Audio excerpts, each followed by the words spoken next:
everyone, it's Hannah and Kaylin back again with Double Talk. Sports fans wait all year for the Super Bowl, but animal lovers have their calendars marked for another big game. The yearly Puppy Bowl will air right before the football game on February 7th, and Team Ruff versus Team Fluff are once again vying for not only the title of most valuable puppy, but also a forever home. Today we're chatting with longtime Puppy Bowl Ruferee Dan Schachner, who is giving us a behind-the-scenes look at the cutest sports game of the year.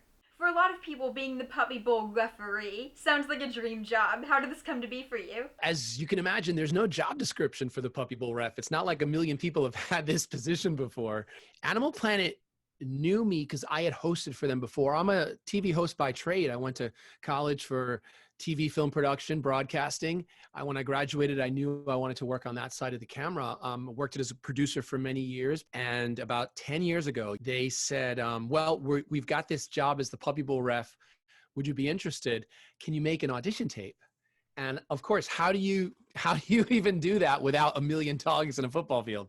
So I kind of cobbled together a little unofficial Puppy Bowl by going into New York City dog parks and filming my interactions with those dogs. And it was pretty fun. I edited it together and submitted it to the network, had an interview, and then 10 years later, I'm still here.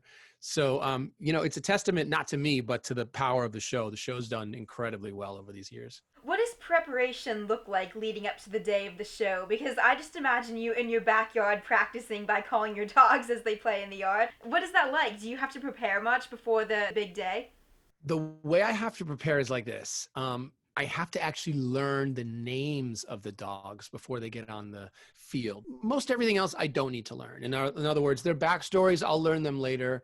What part of the country they come from, even their breeds, that doesn't matter. What really matters is their names, because if they score a touchdown or if they commit a foul, they want me to on camera say like, Sparky, that was a great touchdown, or Ralphie, don't take a bath in the water bowl. Whatever the situation is, I got to be able to name those dogs by name. So that is the trickiest part, because listen, every year we have a tremendous amount of animals. This year's Puppy Bowl, which is on February 7th, will feature 70 dogs from around the country. What is the energy and vibe like when you're taping the show, and how is it different this year with the COVID restrictions? Prior to 2020, we shot Puppy Bowl in a really small black box Midtown studio, and everybody was crowded in. And again, nearly 100 dogs from all around the country with their handlers, with the vets that we have on staff. We have people from Humane Society. We have animal trainers just to make sure everyone's safe. But we were all crowded into a tiny little studio. Well, you can't do that in 2020. So this year it's amazing. They found a hockey arena in upstate New York that nobody had been using, and they took it over for a week.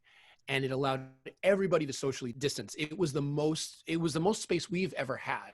So they say 6 feet from another person. We were 12 feet from each other. Because listen, you could think, okay, the dogs can be together on the field, but once they get off the field, there's a human attached to every single dog because they have a handler, they come from a rescue. So somebody's in charge or responsible for that animal. We had to keep them all separate. The scale of the show is much, much bigger. The scale of the event is bigger. You feel like you're in a real stadium. And I think the puppies responded well. I think they felt more relaxed, which is, I know it sounds kind of funny to say, athletes should be pumped up, but really, if you think about it, they're like little innocent, untrained puppies.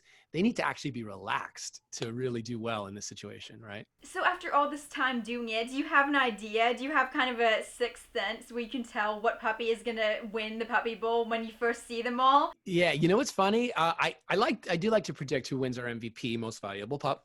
It's a big honor. But I'm always wrong, because every time let's say we go through the first 2 quarters and there's some little terrier mix that has scored 4 touchdowns. And I'm like, all right, well, that's our MVP, no question about it. Then you just never know what's around the corner, because then in the 3rd and 4th quarter, there could be a basset hound that you meet that maybe only scored 2 touchdowns, but he was adorable and he took a nap on the sidelines and he stole the ball from another dog when they weren't watching, and people fall in love with him. And ultimately, it's not up to me, because America votes for the MVPs as we play the Puppy Bowl. So whoever I'm guessing, typically it's not the MVP. It's usually somebody that kind of takes, kind of warms your heart and impresses you that way. I can spot puppies, though, that would be good at Puppy Bowl in general versus non. And that's simply a matter of how shy they are. If there's a really shy dog in your life that they would probably not do great on Puppy Bowl because it's very overwhelming for an animal. Think about it. I mean, it's bright lights, big stage. There's 10 other animals running around you. There's a big human with stripes hanging out in the corner, blowing a whistle. It's really overwhelming, overstimulating. So if you're a shy dog or a not so curious dog, you probably, are going to be one of those on the sidelines. So the Puppy Bowl dogs just can't be shy. That's all there is to it. My favorite part about the Puppy Bowl, and I think a lot of people's, is the fact that all of the animals are adoptable. Do you have a favorite adoption story from over the years?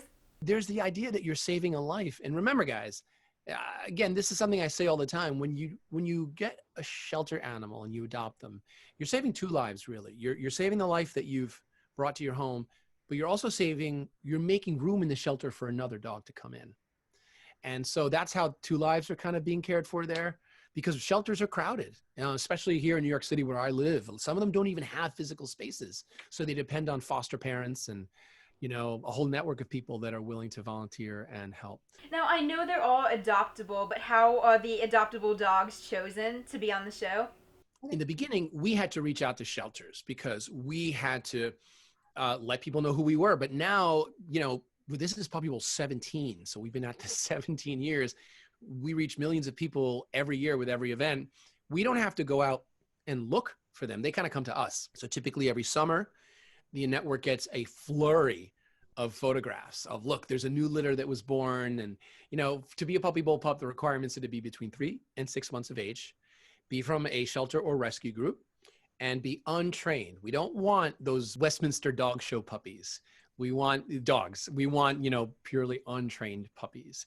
And if it meets those requirements, then they're up for contention. And then you just want to show as many different breeds as possible. These dogs, they don't have voices, right? They're all up for adoption. They come from some of them really rough backstories, and they need a voice to kind of let the world know that they're up for adoption and they make a great addition to a home. Goes for special needs dogs, goes for the older dogs that we feature. It's allowed me to take a more active role in the adoption community.